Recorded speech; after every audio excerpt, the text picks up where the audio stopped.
आइए अब हम लोग मजदूर आंदोलन के बारे में देखते हैं। तो भारत में अगर हम मजदूर आंदोलन की बात करें तो जिस तरीके से कृषक आंदोलन, आदिवासी आंदोलन और ये सभी अंग्रेजों की ही जो शोषणकारी नीतियां थी उसी का परिणाम थी, उसी तरीके से मजदूर आंदोलन भी कहीं ना कहीं अंग्रेजों की शोषणकारी नीतियों का ही परिणाम रहा। 1853 में जब भारत में डलहौजी के समय में ट्रेन चली, उद्योगों का विकास भारत में प्रारंभ हुआ, तो एक नए वर्ग मजदूर वर्ग का भी भारत में जन्म हुआ। धीरे धीरे ये मजदूर वर्ग 1870 ईस्वी तक अब इस मजदूर वर्ग ने अपने अधिकारों की मांग के लिए आवाज उठानी शुरू कर दी। सबसे पहले कि आखिर मजदूर वर्ग ने किस प्रकार के अधिकारों की मांग उठाई, किस प्रकार के, तो इसका सबसे महत्वपूर्ण बात हम ये कह सकते हैं कि मजदूरों से काम तो लिया जा रहा था, काम का कोई समय फिक्स नहीं था कि उन्हें 10 घंटे काम करना है, 20 घंटे काम करना है, 12 घंटे काम करना है। दूसरा, जितने काम लिए जा रहे थे उसके एवज में इनको सैलरी यानी पैसे ही नहीं, वेतन ही नहीं मिल रहे थे। तो ये न्यून वेतन और अत्यधिक काम, ये दो जो महत्वपूर्ण कारक हैं। तीसरी बात कि बाल मजदूर भी बड़ी भारी संख्या में अंग्रेजों ने बाल मजदूरों को कंपनियों कारखानों में लगा रखा था। इसके अलावा स्त्रियां भी बड़ी भारी संख्या में थी। तो इन सब के मद्देनजर एक आवाज उठी मजदूर संघ की तरफ से, जिसे हम मजदूर आंदोलन के नाम से जानते हैं। विभिन्न बड़े नेताओं ने इस आंदोलन को सपोर्ट किया। इसके अलावा 1903 में जी सुब्रमण्यम जी ने इस बात की वकालत की कि मजदूरों का एक अपना संगठन होना चाहिए, एक अपना संघ होना चाहिए, ताकि जब भी कोई बात हो तो वो संघ आवाज उठा सके। आइए हम एक एक कड़ी दर कड़ी इसे समझने की कोशिश करते हैं। ध्यान रखिए दोस्तों, आप अंत तक बने रहिएगा, वीडियो को स्किप करने की कोशिश ना कीजिएगा। बेहतर कड़ी में आपको बताऊंगा और आखिर में मैं आपको सभी कारखाना अधिनियम जो आए वो उन पर भी चर्चा करूंगा। तो मजदूर आंदोलन की श्रृंखला को हम कई भागों में बांट सकते हैं। सबसे पहले कि हम स्वदेशी आंदोलन के पहले यानी 1853 से लेकर 1905 के बीच के जो मजदूर वर्ग रहे, कैसे उनका उदय हुआ, किस तरीके से पृष्ठभूमि रहे, उसको देखेंगे। इसके बाद स्वदेशी आंदोलन के दौरान कैसे मजदूर आंदोलन या मजदूर वर्ग बड़ी तेजी से उभरा। इसके बाद से हम प्रथम विश्व युद्ध के दौरान की घटना देखेंगे। प्रथम विश्व युद्ध के बाद फिर हम देखेंगे जिसमें असहयोग आंदोलन वगैरह काफी महत्वपूर्ण है। असहयोग आंदोलन में गांधी जी द्वारा मजदूर वर्ग को एक विशेष बल दिया गया। इसके बाद से हम कम्युनिस्टों का प्रभाव देखेंगे। 1926 के बाद से हम मजदूर वर्ग में कम्युनिस्टों का, साम्यवाद का किस तरीके से प्रभाव दिखाई देता है। इसके बाद से एटक वगैरह की अवधारणाओं को देखेंगे, उनका विभाजन देखेंगे। फिर हम द्वितीय विश्व युद्ध के दौरान और उसके बाद की पृष्ठभूमि पर चर्चा करेंगे। तो आइए दोस्तों हम आगे बढ़ते हैं। सबसे पहले भारत में मजदूर आंदोलन की बात करें तो इन पृष्ठभूमि के बीच में सर्वप्रथम 1870 में बंगाल में शशिपद बनर्जी ने, एक पॉइंट महत्वपूर्ण है, 1870 में बंगाल में शशिपद बनर्जी ने मजदूरों के लिए क्लब स्थापित किया और भारत श्रमजीवी नामक पत्रिका का प्रकाशन किया।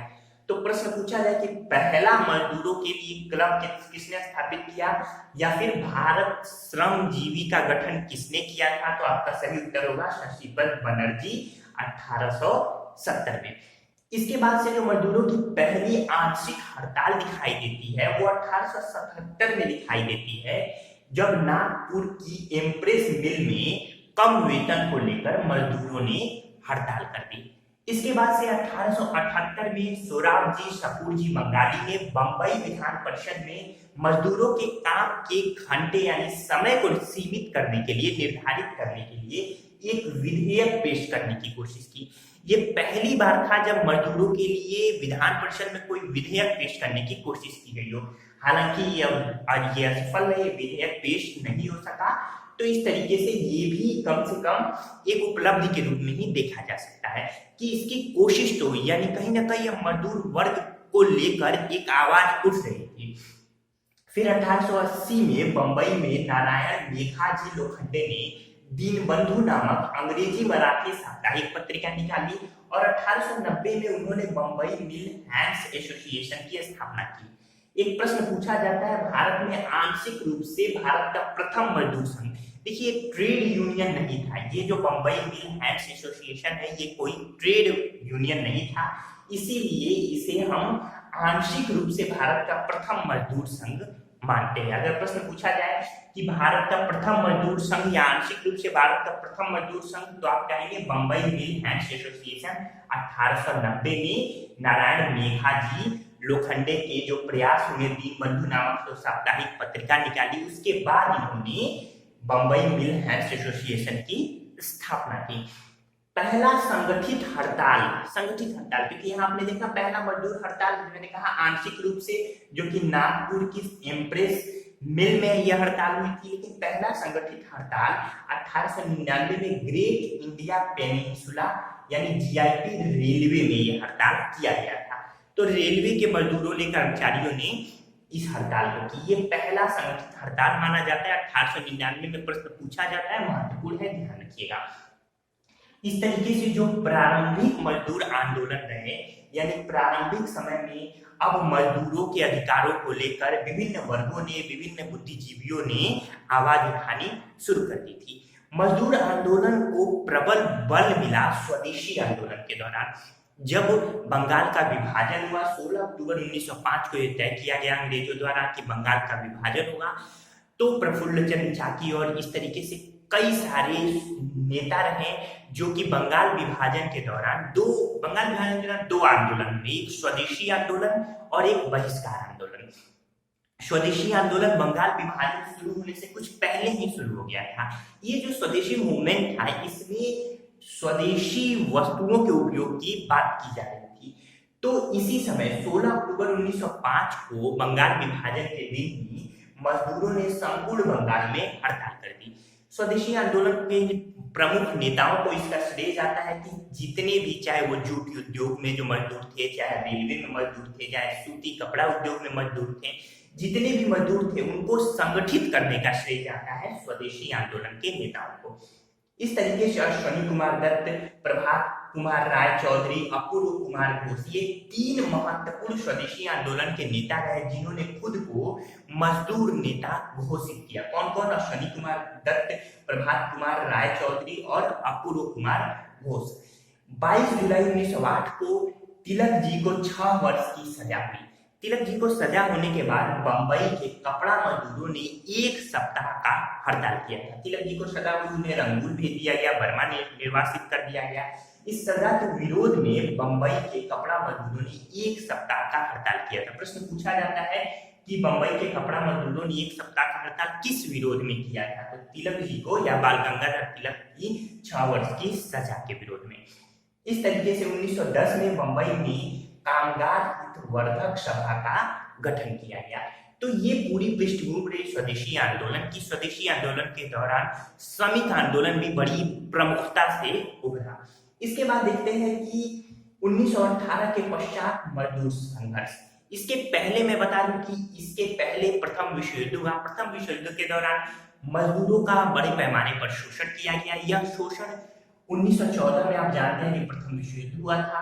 तो यह शोषण जो था मजदूरों के खिलाफ, इसके खिलाफ अब धीरे धीरे कई बुद्धिजीवी वर्गों ने आवाज उठानी शुरू की। विशेषकर लाला लाजपत राय जी इसमें प्रमुख थे, महात्मा गांधी जी प्रमुख थे, क्योंकि महात्मा गांधी जी का आप जानते हैं कि 9 जनवरी 1915 को भारत में आगमन हो चुका था। वो दक्षिण अफ्रीका से 21 वर्ष के निर्वास यानी 21 वर्ष रहने के पश्चात अब भारत में आ चुके थे। तो इस तरीके से गांधी जी ने मजदूरों की हित की बात की। ढेर सारी गांधी जी की व्यक्तित्व की पहचान रही। उन्होंने ट्रस्टीशिप का सिद्धांत दिया, भी मैं बताऊंगा ये ट्रस्टीशिप का सिद्धांत क्या होता है। लाला लाजपत राय जी भी हमारे लिए बड़े महत्वपूर्ण हैं। पूंजीवाद को सर्वप्रथम, प्रश्न पूछा जाता है, पूंजीवाद को सर्वप्रथम साम्राज्यवाद से किसने जोड़ा? नोट कर लीजिए, लिख लीजिए, प्रश्न महत्वपूर्ण है कि पूंजीवाद को सर्वप्रथम साम्राज्यवाद से किसने जोड़ा? तो आपका सही उत्तर होगा लाला लाजपत राय। ठीक है। इसी तरीके से सैन्यवाद तथा साम्राज्यवाद, पूंजीवाद के 2 जुड़वा बच्चे हैं, या सैन्यवाद तथा साम्राज्यवाद पूंजीवाद के दो जुड़वा संतानें हैं। ये स्टेटमेंट किसने दिया था? तो ये भी लाला लाजपत राय जी ने दिया था। एकदम महत्वपूर्ण है, नोट डाउन कर लीजिए, अपनी कॉपी में लिख लीजिए कि साम्यवाद तथा साम्यवाद पूंजीवाद के दो जुड़वा संतानें या बच्चे हैं, याद रहेगा। तो इस तरीके से ढेर सारी बातें हमारे सामने धीरे धीरे आएंगी। आइए अब हम आगे चलते हैं। आगे की कड़ी में textile labour association 1918 Ahmedabad, Gandhi ji ने यहाँ पर टेक्सटाइल लेबर एसोसिएशन का गठन किया था। महात्मा गांधी जी ने उस समय की सबसे बड़ी ट्रेड यूनियन के रूप में ये जानी जाती थी। इसी संस्था के माध्यम द्वारा गांधी जी ने ट्रस्टीशिप का सिद्धांत भी दिया था। याद रहेगा आपको कि गांधी जी ने ट्रस्टीशिप का सिद्धांत किस संस्था के माध्यम द्वारा दिया? तो टेक्सटाइल लेबर एसोसिएशन के द्वारा। अब ये ट्रस्टीशिप का सिद्धांत क्या है? तो ट्रस्टीशिप का सिद्धांत कहता है कि जो पूंजीवादी है, यानी जो मिल मालिक है, वो मजदूरों के हितों की रक्षा करने वाला है। यानी ट्रस्टीशिप को एक लाइन में समझ लीजिए, इसको लिख सकते हैं कि ये जो ट्रस्टीशिप का सिद्धांत है, ये क्या है कि पूंजीपति है, मजदूरों की हितों की रक्षा करने वाला ट्रस्टी होता है। लिख लीजिए कि पूंजीपति मजदूरों की हितों की रक्षा करने वाला ट्रस्टी होता है। गांधी जी ने अहमदाबाद मिल आंदोलन के दौरान ही जब इन्होंने हड़ताल किया था, तो इसी आंदोलन यानी हड़ताल में खिला जो मिल मजदूर हड़ताल था, इसमें गांधी जी ने पहली बार भूख को यानी एक शस्त्र के रूप में प्रयुक्त किया था। इसके अलावा गांधी जी ने कहा था कि यदि जो ट्रस्टी है यानी पूंजीपति, उन्होंने ट्रस्टी कहा किसको? ये जो यहाँ समझने की जरूरत है, ये जो मुख्य ट्रस्टी है, ट्रस्टी कहने का मतलब कि जो पूंजीपति है, अगर वास्तविक ट्रस्टी की रक्षा नहीं कर सकता, वास्तविक ट्रस्टी गांधी जी ने मजदूर वर्ग को कहा, उन्होंने कहा कि जो मजदूर वर्ग कंपनी है वही वास्तविक मालिक है, और ये जो पूंजीपति है यानी जिसकी कंपनी है, जो मालिक है, उसका ये कर्तव्य है कि ये वास्तविक ट्रस्टी यानी ये मजदूरों की रक्षा करे। क्यों? कि इन्हीं मजदूरों से ये ट्रस्ट पूरी कंपनी चल रही है। रक्षा करने का तात्पर्य यहाँ पे है कि उनके वेतन का ध्यान रखे, उनके हक का ध्यान रखे, उनके समय निर्धारण का ध्यान रखे। तो इन सब के बीच में गांधी जी ने कहा था कि यदि वह पूंजीपति यानी ट्रस्टी ऐसा नहीं करता तो मजदूरों को सत्याग्रह करना चाहिए। तो ये पॉइंट महत्वपूर्ण था कि किस आंदोलन के दौरान गांधी जी ने पहली बार भूख हड़ताल को हथियार के रूप में प्रयोग किया? तो अहमदाबाद मिल मजदूर आंदोलन के दौरान, याद रहेगा आपको, 1918 में। तो इस तरीके से यहाँ आपने इसे देखा। अब 1918 के बाद जब प्रथम विश्व युद्ध समाप्त होता है, उसके बाद से अब 1919 में नई नई पृष्ठभूमि हमारे सामने आती है। इसी समय हम एटक की स्थापना देखते हैं। अब ये एटक क्या है, इसे जानना यहाँ जरूरी है। All India trade union Congress, Congress की ही एक संस्था थी एटक, जिसकी स्थापना 1920 में की गई थी। दरअसल 1919 में आईएलओ यानी इंटरनेशनल लेबर ऑर्गेनाइजेशन, अंतरराष्ट्रीय श्रम संगठन के वाशिंगटन सम्मेलन, जब 1919 में ही आईएलओ की स्थापना हुई थी, इसके वाशिंगटन सम्मेलन में, जिसमें भारत की तरफ से वीपी वाडिया जी मजदूरों के प्रतिनिधि के रूप में गए थे। कौन? वीपी वाडिया। तो इसके बाद 1920 में एनएम जोशी, जोसेफ बैप्टिस्टा और लाला लाजपत राय, फिर से याद रखिए, एनएम जोशी, जोसेफ बैप्टिस्टा और लाला लाजपत राय, इन लोगों ने मिलकर एटक का गठन किया। एटक का प्रथम अधिवेशन बंबई में हुआ था 1920 में, और इसके अध्यक्ष थे लाला लाजपत राय, जबकि दीवान चमन लाल इसके महामंत्री थे। ये सब प्रश्न पूछे जाते हैं। एटक का जो प्रथम विभाजन हुआ था ये 1929 में हुआ था। पंडित जवाहरलाल नेहरू, इसमें ये नागपुर में अधिवेशन हुआ था। उसी अधिवेशन में पंडित जवाहरलाल नेहरू अध्यक्ष थे, और उस समय पहला विभाजन हुआ। विभाजन का जो मुख्य कारण रहा वो ये था कि रॉयल कमीशन, जो रॉयल कमीशन ऑफ लेबर था, उसे लेकर ये विभाजन हुआ था। यानी रॉयल कमीशन ऑफ लेबर को समर्थन देना है या नहीं देना है। तो जो उग्रवादी थे वो कह रहे थे नहीं, हम रॉयल कमीशन ऑफ जो लेबर है उसे समर्थन नहीं देंगे, लेकिन जो उदारवादी थे वो समर्थन देना चाहते थे, वो पक्ष में थे। इसी को लेकर पहला विभाजन हुआ और इस तरीके से अब एटक से यानी all India trade union Congress से अलग एक संस्थान इंडियन ट्रेड यूनियन फेडरेशन यानी ITUF का गठन किया गया। इसका गठन MN जोशी और VV गिरी, इसके अलावा शिवराज, MN जोशी, VV गिरी और शिवराज, इन 3 लोगों ने मिलकर इंडियन ट्रेड यूनियन फेडरेशन का गठन किया। इसके बाद एटक का दूसरा विभाजन भी होता है 1931 में। रेड ट्रेड यूनियन कांग्रेस नाम से एक अलग संस्थान बनती है, RTUC, रणदिवे व देशपांडे के नेतृत्व में एटक का दूसरा विभाजन शुरू होता है। तो इस तरीके से एटक में 2 विभाजन हमारे सामने आया, दोनों ही महत्वपूर्ण है, अक्सर पूछा जाता है।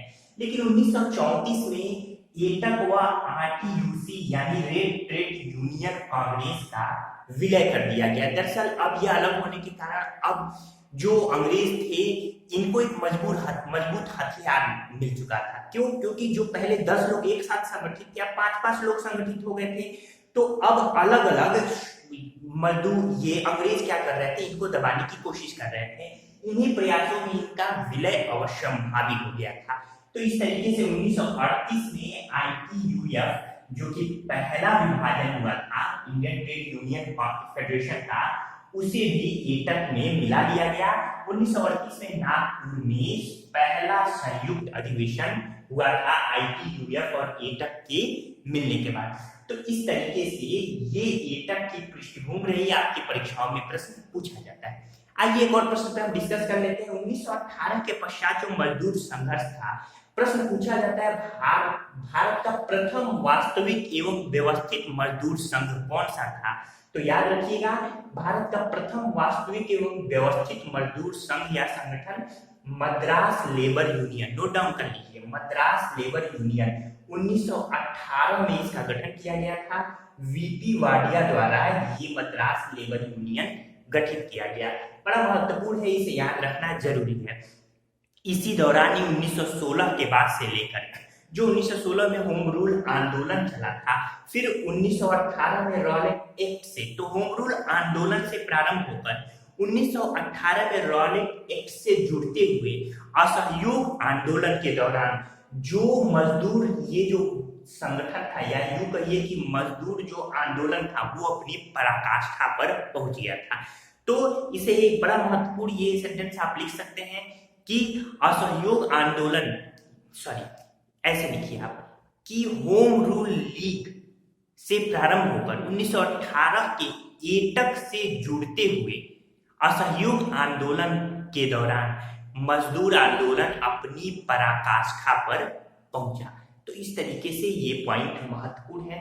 1930 के सविनय अवज्ञा आंदोलन के दौरान जब गांधी जी द्वारा सविनय अवज्ञा आंदोलन हो रहा था, तो कांग्रेस ने कहा था कि मजदूर और किसान कांग्रेस के हाथ पैर हैं। ये महत्वपूर्ण है, पूछा जाता है कि मजदूर और किसान कांग्रेस के हाथ पैर है, ये किस आंदोलन के दौरान कांग्रेस द्वारा कहा गया था? तो सविनय अवज्ञा आंदोलन के दौरान कहा गया था।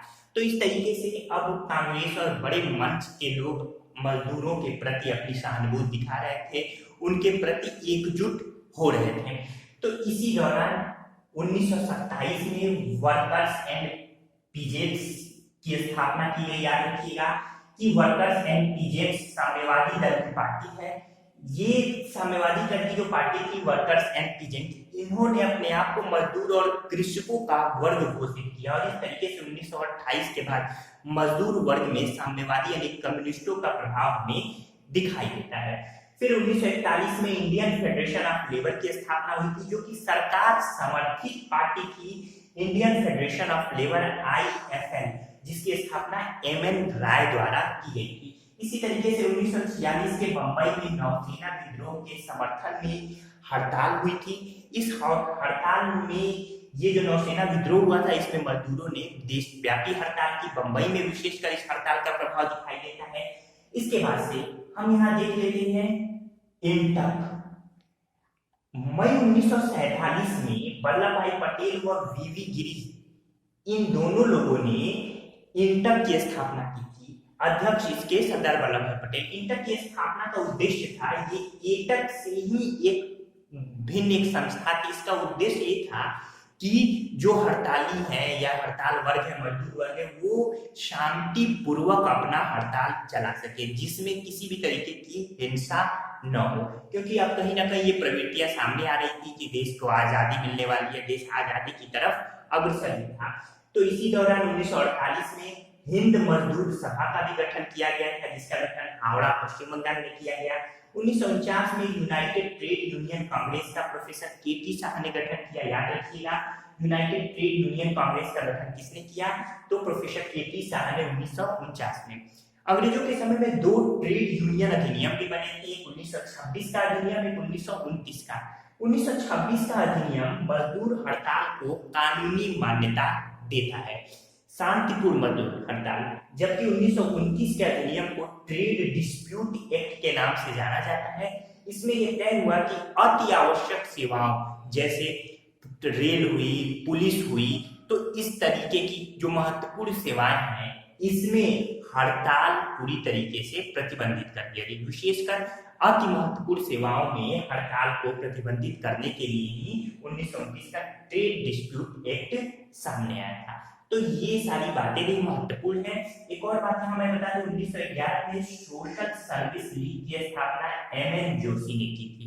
याद रहेगा, कुछ महत्वपूर्ण पॉइंट जो कि आपकी परीक्षा के दृष्टिकोण से महत्वपूर्ण है, लेकिन यहाँ पे बोर्ड पे नजर नहीं आ रहा है, वो मैं आपको बता दूं। अगर आपने इसे लिख लिया है, इसका स्क्रीनशॉट आप एक बार ले सकते हैं, मैं आपको यहाँ मौका दे रहा हूँ। चलिए ठीक है दोस्तों, यहाँ पे मैं इसे मिटा रहा हूँ और कुछ कुछ पॉइंट बता रहा हूँ। जैसे आप नोट कर लीजिए कि कामगार किसान पार्टी का गठन किसने किया था? कामगार किसान पार्टी, तो इसका गठन श्रीपाद अमृत डांगे ने किया था। याद रहेगा, श्रीपाद अमृत डांगे।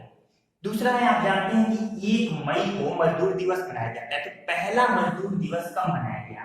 तो ये 1 मई 1923 को मद्रास में मनाया गया था पहला मजदूर दिवस। नोट कर लीजिए, सिंगार वेलू चेट्टियार द्वारा, सिंगार वेलू चेट्टियार द्वारा 1 मई 1923 को पहला मजदूर दिवस मनाया गया। याद रहेगा, इसी दौरान जो स्वामी सहजानंद जी थे, उन्हें एक लोकप्रिय नाम दिया गया। तो उनका लोकप्रिय नाम क्या था? तो वो नवरंग राय था। नवरंग राय किसका लोकप्रिय नाम था? तो स्वामी सहजानंद था। याद रखिएगा। इसी तरीके से कानपुर मिल में, फैक्ट्री मिल में मजदूरों की यानी कानपुर श्रमिक जांच के लिए एक समिति बनी थी, जिसके अध्यक्ष कौन थे?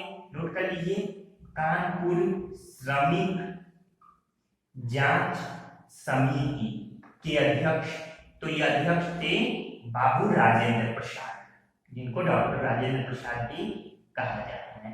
इसी तरीके से एक सभा का गठन हुआ था, जो है हिंदुस्तान मजदूर सभा।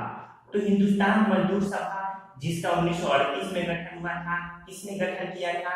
तो सरदार वल्लभ भाई पटेल व राजेंद्र प्रसाद जी ने मिलकर इसका गठन किया था। तो इस तरीके से ये जो महत्वपूर्ण पॉइंट है ये मैंने आपको बता दिया। सॉरी, तो इस तरीके से मुझे उम्मीद है कि आपको ये समझ में आएगा। एक पॉइंट जाते जाते मैं यहाँ डिस्कस कर देना चाहता हूँ, जो कि एटक को लेकर है। एटक की अध्यक्षता किन किन लोगों ने की है? नोट कर लीजिए कि एटक की अध्यक्षता, ये जो एटक है ये यहां मैं लिख देता हूं, लाला लाजपत राय, फिर C.R. दास, फिर C.F. एंड्रयूज, फिर J.M. सेनगुप्ता, उम्मीद है आपको सुनाई दे रहा होगा, J.M. ठीक, ये नोट कर लीजिए, J.M. सेनगुप्ता। तो 4 आपने देखा, लाला लाजपत राय, C.R. दास, C.F. Andrews, J.M. सेनगुप्ता। इसके अलावा सुभाष चंद्र बोस जी ने भी इसकी अध्यक्षता की थी, और इसके अलावा पंडित जवाहरलाल नेहरू। तो ये 6 नाम आते हैं जिन्होंने एटक की अध्यक्षता की थी। कौन कौन? Lala Lajpat Rai, C R. Das, C.F. Andrews, J.M. Sengupta, Subhash Chandra Bose और पंडित जवाहरलाल नेहरू। तो उम्मीद है कि ये चीजें आपको बेहतर ढंग से समझ में आई होंगी। इसके अलावा अब हम जो विटले आयोग है उसे देखते हैं, और जो 6 कारखाना अधिनियम, विशेष 4 लेकिन 2 और है, तो 6 कारखाना अधिनियम है उसे भी हम देख लेते हैं। तो भारत में श्रम पर शाही आयोग, जिसे विटले आयोग के नाम से भी जाना जाता है, जॉन हेनरी विटलो की अध्यक्षता में 1929 में इसका गठन किया गया था।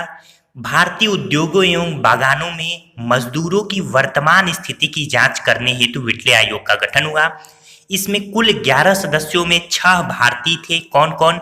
NM Joshi, GD Birla, Srinivasa S Sastri, doctor Chaman Lal, Ibrahim Rahimtulla और कमरुद्दीन अहमद। 1931 में इस आयोग ने अपनी रिपोर्ट पेश की। आपके स्क्रीन पे सब कुछ दिख रहा होगा। इसके बाद हम देखते हैं कि कारखाना अधिनियम। पहला कारखाना अधिनियम 1881 में, प्रथम फैक्ट्री आयोग 1875 की अनुशंसा पर ये कारखाना अधिनियम आया था। लंकाशायर में जो वहां पे जो व्यापारी वर्ग थे उनकी मांग पर यह कारखाना अधिनियम पारित हुआ। इस समय भारत में वायसराय लॉर्ड रिपन थे। 7 वर्ष से कम आयु के बच्चों को कारखाने में प्रतिबंधित कर दिया गया था प्रथम कारखाना अधिनियम के द्वारा, यानी 7 वर्ष से कम आयु का बच्चा अब कारखानों में काम नहीं करेगा। फिर 12 वर्ष से कम उम्र के बच्चों से 9 घंटे से अधिक कार्य नहीं लिया जाएगा। इसके अलावा महीने में 4 अवकाश की व्यवस्था हुई। खतरनाक मशीनों को बाड़े से घेरने का निर्देश दिया गया और स्त्री श्रमिकों के मुद्दे पर इसमें कोई विचार नहीं किया गया। तो ये इतने प्रथम कारखाना अधिनियम के पॉइंट रहे। इसके बाद हम देख लेते हैं द्वितीय कारखाना अधिनियम 1891। द्वितीय फैक्ट्री आयोग 1884 की अनुशंसा पर ये द्वितीय कारखाना अधिनियम आया था 1891। तो वायसराय इस समय लॉर्ड लैंसडाउन थे। इसके अंतर्गत स्त्रियों के 11 घंटे से अधिक प्रतिदिन काम करने को प्रतिबंधित कर दिया गया। बच्चों के काम करने की न्यूनतम उम्र 7 की जगह 9 वर्ष निर्धारित की गई। 14 वर्ष से कम आयु के बच्चों के लिए काम का समय अधिकतम 7 घंटे निर्धारित कर दिया गया। सप्ताह में 1 दिन का अवकाश घोषित किया गया और काम के समय में 1.5 घंटे का मध्य अवकाश भी तय किया गया। तो ये द्वितीय कारखाना अधिनियम 1891 की विशेषताएं रही। इसके बाद 1911 में तृतीय कारखाना अधिनियम आता है। तृतीय फैक्ट्री आयोग 1908 की अनुशंसा पर यह तृतीय कारखाना अधिनियम 1911 पारित हुआ था। इस समय लॉर्ड हार्डिंग द्वितीय भारत में वायसराय थे। इसके अंतर्गत पुरुष कार्यावधि को 12 घंटे निश्चित किया गया, जबकि 9 से 14 वर्ष के बच्चों से काम न लिए जाने का प्रावधान किया गया। सभी फैक्ट्रियों में दिन में आधा घंटा कार्य अनिवार्य कर दिया गया। ये माफ कीजिएगा कि सभी फैक्ट्रियों में दिन में आधा घंटे का अनिवार्य अवकाश दिया गया। इसके अलावा वस्त्र व्यवसाय में अधिकतम कार्य समय बच्चों के लिए 6 घंटे और बड़ों के लिए यानी बालिगों के लिए 12 घंटे निर्धारित किया गया। ये सब पॉइंट महत्वपूर्ण है। ये पॉइंट ध्यान रखिएगा कि फैक्ट्रियों में आधा घंटा अनिवार्य अवकाश किस अधिनियम के तहत आया है? तो तृतीय कारखाना अधिनियम 1911 के तहत। इसके बाद से 1922 में चतुर्थ कारखाना अधिनियम आता है, जब वायसराय लॉर्ड रीडिंग थे। 12 से 15 वर्ष की आयु के बच्चों को कारखाने में कार्य करने की अनुमति मिली थी। इसमें सशर्त अनुमति थी। फिर बच्चों की कार्यावधि थी, जो काम करने का समय था उसे 7 घंटे प्रतिदिन तय कर दिया गया। सप्ताह में अधिकतम 60 घंटे ही कार्य बालिगों से लिए जा सकते थे। बालिग यानी 18 वर्ष से ऊपर की बात अगर हम वर्तमान में करें, प्रतिदिन 11 घंटे अधिकतम कार्य की सीमा तय की गई। इसके अलावा ओवर टाइम वेतन भी इसमें फिक्स किया गया। तो इस तरीके से ये चतुर्थ कारखाना अधिनियम रहा। इसके बाद से 1934 का कारखाना अधिनियम, जो कि 5वां अधिनियम रहा। इस समय वायसराय लॉर्ड विलिंगटन थे। इसमें मौसमी तथा गैर मौसमी कारखानों में अंतर किया गया, जबकि अल्पायु बच्चों की कार्यावधि 5 घंटे निश्चित कर दी गई। मौसमी और गैर मौसमी, ये मौसमी मतलब जो सीजनल है और गैर मौसमी मतलब जो 12 महीने काम होता रहता है। फिर श्रमिकों के चिकित्सा एवं आराम की भी 1834 के कारखाना अधिनियम में व्यवस्था की गई। इसके बाद अंतिम है वर्ष 1944 का कारखाना। ये 1800 नहीं था, 1934 था। अभी मैंने गलती से बोल दिया, इसको दुरुस्त कर लीजिए। 1934 का कारखाना अधिनियम। फिर वर्ष 1944 का कारखाना अधिनियम। इसमें लॉर्ड वेवेल वायसराय थे। इसके अंतर्गत नियमित कारखानों में श्रमिकों की कार्यावधि 9 घंटे और 200 श्रमिकों से अधिक के कारखानों में कैंटीन की व्यवस्था की गई।